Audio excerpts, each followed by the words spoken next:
Hello, everyone. My name is Matthew Pauls. Today I'll be presenting on our Institute for Excellence. A little bit about me. This picture is me bearded ever since I've actually taken that off, but I'm sitting at my desk at Stewart Hall. I've been employed at Kent State University for 14 years full-time. Prior to that, during my undergraduate, I was a student employee for the Division of Information Technology. Basically, that boils down to I've been around for a long while. My current position is Senior Manager of Identity and Access Management, where I plan and direct all activities involving the Identity and Access Management team. I establish goals, objectives, and strategies. I develop and implement programs and activities to accomplish those goals. One aspect of my job that I really enjoy is researching the latest trends in identity management to ensure that KSU is on the cutting edge of identity and how identity protects and serves our students, faculty, and staff.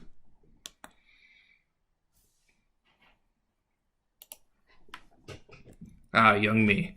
This is a picture that was taken back in 1999 as I graduated from Air Force Basic Training. My military journey started not out of patriotic means. It was late 1999, and I was faced with a difficult decision.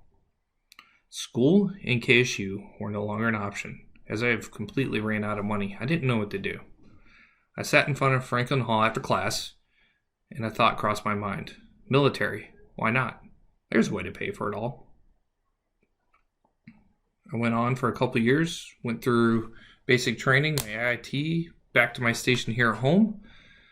But you know what? I look back at events that have profoundly changed who I am, and one day comes to mind. September 11th, 2001, my life changed forever. Days later, I found myself on a plane to Iraq. The flight over was a long and cold one on a C-130H. My mind raced, and I found myself reflecting on things. Our orders were extremely vague, and I didn't know exactly where we were going to land. My heart raced. In my mind, I thought of my family and friends. It was during that flight that the Air Force core values sunk in. These values are what kept me going during my times overseas. These values just keep me going. Integrity first. Be truthful. Service before self. Be a servant leader, husband, father, friend. Excellence in all we do. Strive to do better, to be better. It was at that time a torch was lit, and I knew my duty was to serve and protect this great nation we live in. Graduate. I still remember walking the stage.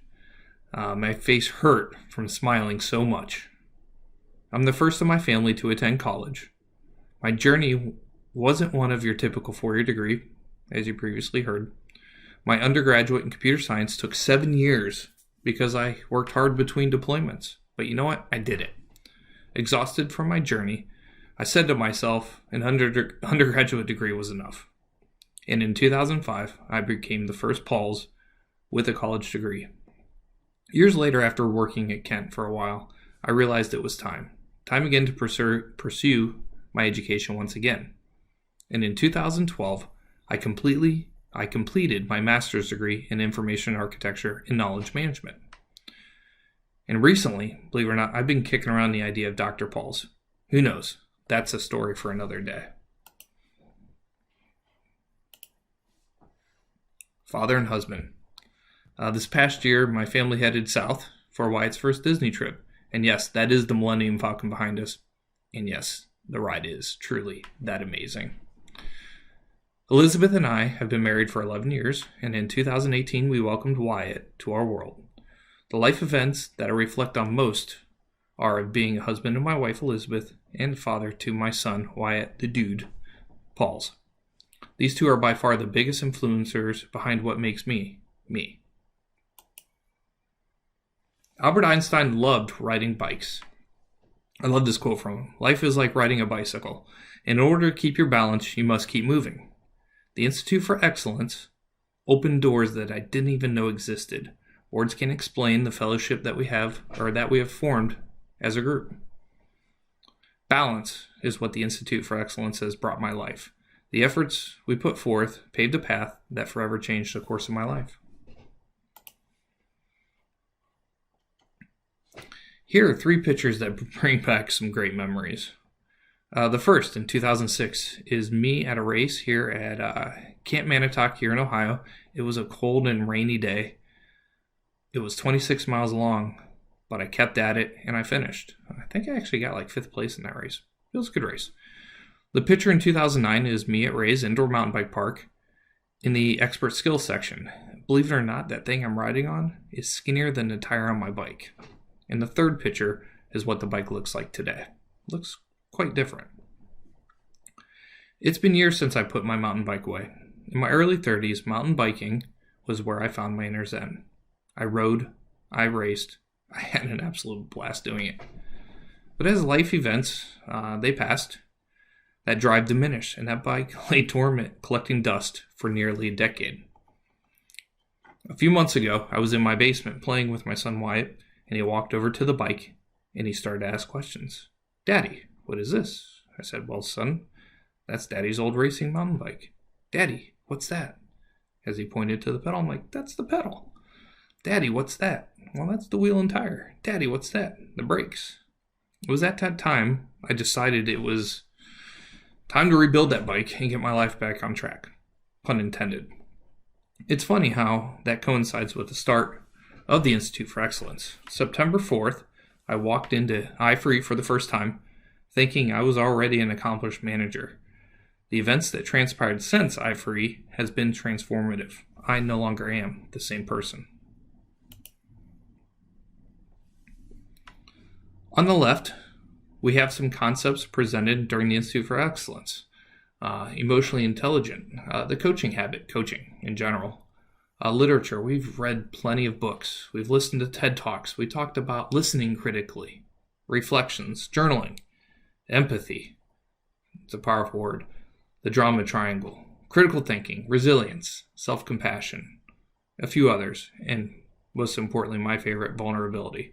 And on the right, we have some parts of a bicycle. Chains, derailleurs, the stem, the handlebars, the grips, your wheels, your saddle, your tubes and tires.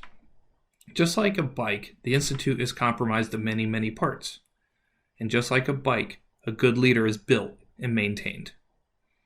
The Institute for Excellence is that local knowledgeable bike shop.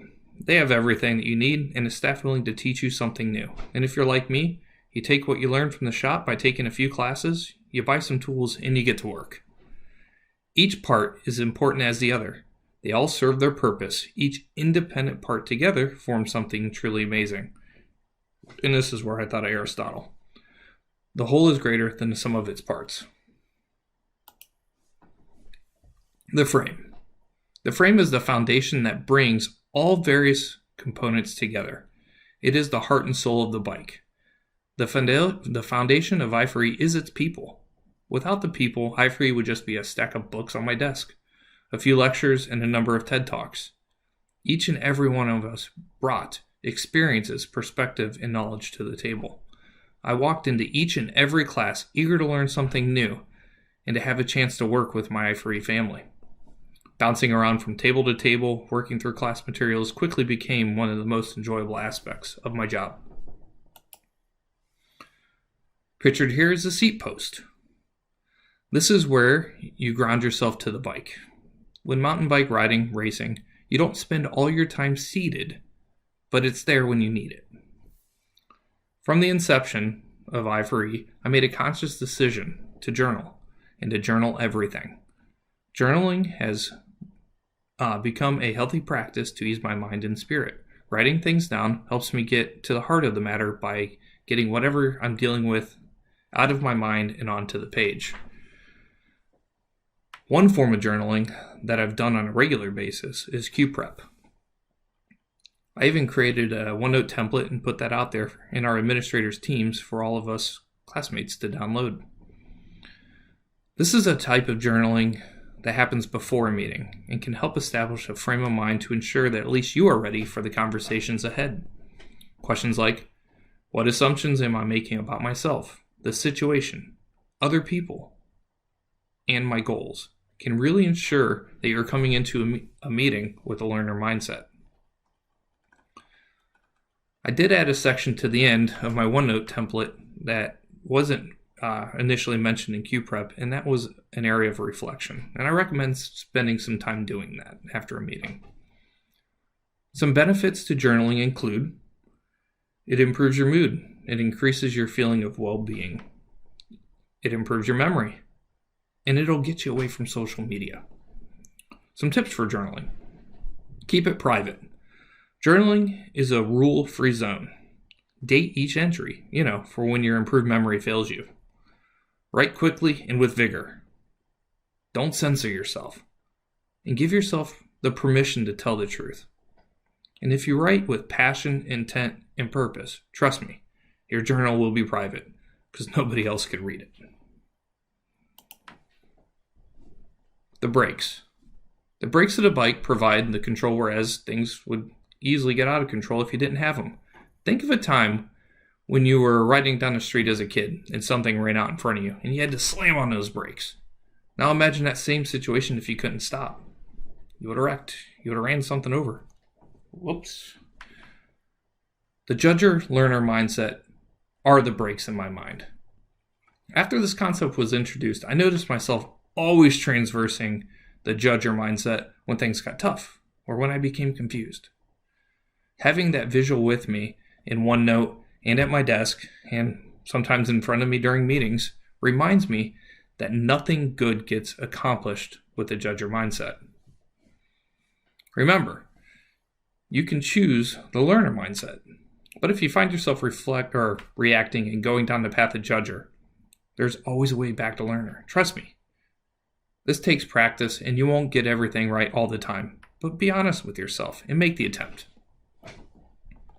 Think back of a bad meeting where everyone is arguing and there's just a mood of negativity and stress. People are defensive or aggressive in their thinking and behaviors. Well, now think back at a meeting where the mood is of hope and possibilities. People were connected and collaborative. That's the power of learner judger. We have the power to alter the course when things get bad. Suspension. Like the suspension on my bike, the tools and ideas that I've come to know during my time here at I4E provided me with the ability to constantly adapt. Coaching is one of those. I started my career in education as an engineer, a developer, a coder. You came to me with your problems, your issues, your requirements, and I fixed them. The solution was my solution, and I became very comfortable with solving people's problems. That made coaching hard. And there's this thing called the advice monster. It can always be there, but the first step in becoming a good coach is acknowledging the advice monster and recognizing it so you can keep it at bay. I smile when thinking about some of the foundational questions. We learned about 7 foundational questions. One of these was, what do you want? There's power in that question. And if used properly, it can disarm a judger in a person. Another one that I've used, especially during or working with planning and capacity, is that if I say yes to this, what must I say no to? And don't be afraid to vocalize this, not just internalize it. And you know what? Why not? A little refresher. I need it, so I put so let's just put the 7 essential questions out there. The kickstart question. What's on your mind? The awe question. And what else? Watch this one. It fools me from time to time. You can get down a whole path of awe questions, but it can silence the advice monster. The focus question. This is to bring things back into focus when you need to during a coaching session. That is, what is the real challenge here for you? A foundational question. What do you want? I love that one. The lazy question. What do you want from me? Strategic question. If I say yes to this, what must I say no to? That one's my personal favorite. Workloads can suck, but that's our fault. The learner question. What's most valuable here for you? The minute you think you have all the answers, you forget to ask questions. Ask questions. Stay inquisitive, my friends.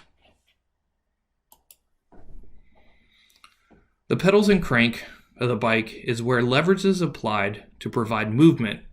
This movement drives the bike forward, and it's this movement that creates a balance for the journey ahead.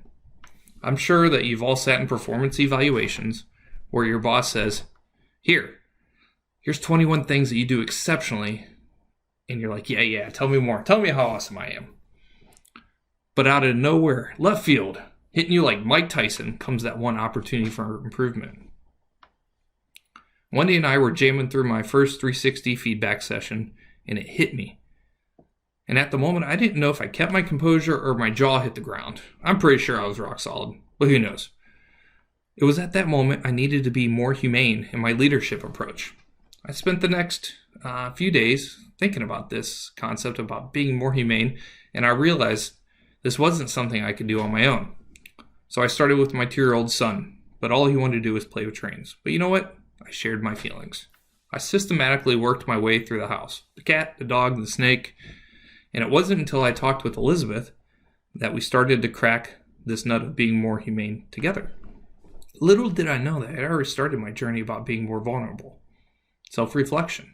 Talking about my feelings. Listening and accepting feedback. I just didn't know it yet. Conversations over dinner and then drinks took me out of my defensive posture, and it was that time I know what the next logical step was. Go on a witch hunt. I'm joking. I knew the approach. It was just simply to sit down and talk things over with my coworker. Sounds easy, right? No. But I drummed up the courage and asked my coworker if we could talk, and he said, sure. Turns out, once we got the ball rolling, that was one of the most impactful meetings I will ever have. Coming away from the conversation, I finally had what I was looking for, the message that I will always take with me. It's okay to not have all the answers. Matt, be vulnerable. Since that day, I've worked and worked and worked at being more vulnerable in all aspects of my life. And you know what? It works.